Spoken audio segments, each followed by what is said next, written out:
untuk disembah. Ibadah itu adalah ritual penyembahan. Imam Al-Ghazali, pernah saya nulis artikel tentang itu. Kenapa kita harus ma'rifat kepada al-ma'bud, kepada yang disembah?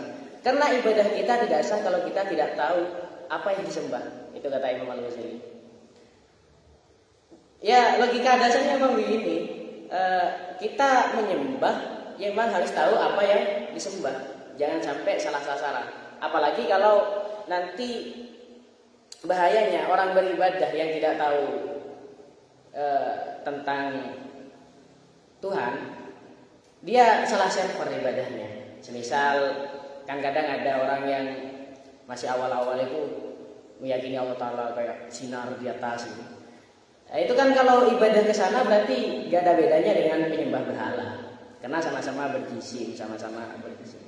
Allah Ta'ala kan bukan seperti itu. Laisa kamitslihi syai'un. Apalagi maka sangat penting untuk ditekankan tauhid terlebih dahulu kepada anak-anak sejak usia dini, biar ibadahnya benar. Karena ya ibadah harus tahu kepada siapa yang dia ibadahi.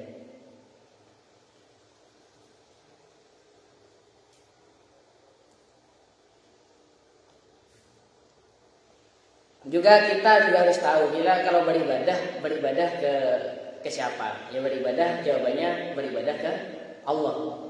Tapi apanya Allah yang disembah? Apa zatnya, apa sifatnya? Atau kedua-duanya? Saya pernah nulis tentang itu juga. Singkatnya kalau kita menyembah sifatnya jelas kafir.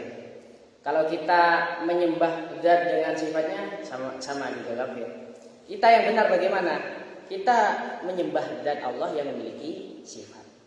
Ya, zatnya Allah Subhanahu wa taala yang kita sembah yang memiliki sifat.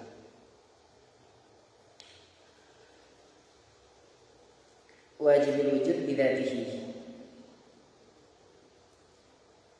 Maka namun untuk sejak usia dini biasanya akan di pesantren-pesantren diajari aqidatul awam. Itu biar tahu Tuhan terlebih dahulu sebelum dia beribadah. Bahkan melihat sejarah syariat tasyri', nuzulul ayat itu kalau saat di Makkiyah kan jarang ada tasyri'. Kebanyakan tentang akidah. Baru saat Madaniyah, saat hijrah banyak tasyri' itu, ayat-ayat tentang syariat. Kenapa demikian? Karena memang yang paling awal untuk diketahui itu adalah akidah. Makanya kalau di jawabannya awal wajibin alal insani ma'rifah kan, ma'rifatullah. Ma'rifat. Kalau syali Jum'ah di akidah Ahli Sunnah wal Jamaah menyebutkan kalau ma'rifatullah itu wajib, awal wajib, maka jalan untuk ma'rifatullah juga wajib. Misal nador juga wajib karena itu wasilah untuk sampai ke ma'rifat. Nador itu berpikir. Nador itu jalan untuk nadornya juga wajib juga. Misalnya qasdu, berniat untuk nador. Atau ya jalannya misalnya ngaji, ma'rifat dengan jalan ngaji ya wajib juga kalau itu memang jalannya. Sama kayak sholat. Sholat itu hukumnya wajib.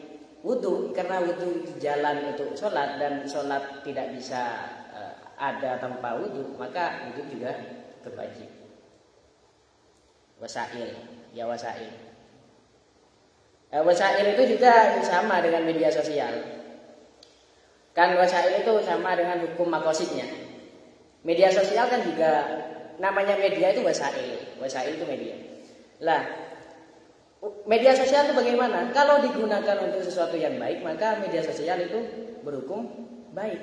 Kalau digunakan sebagai pelantara, sebagai media mengantarkan kejelekan, maka media sosial itu hukumnya jelek. Sama kayak gitu.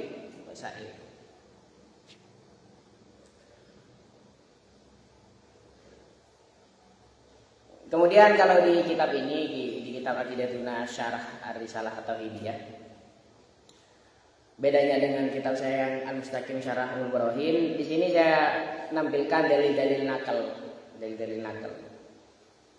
Dalil naklan itu ada. Baru dalil aklan. Karena biasanya kelompok-kelompok Wahabi itu biasanya menanyakan dalil nakalnya. Apa dalil nakalnya? Nasnya apa? Makanya di sini lengkap ada dalil nasnya. Bila fitahin li wujudihi, bila fitahin kelaban tanpa kabitan li wujudihi, maring badanah Allah.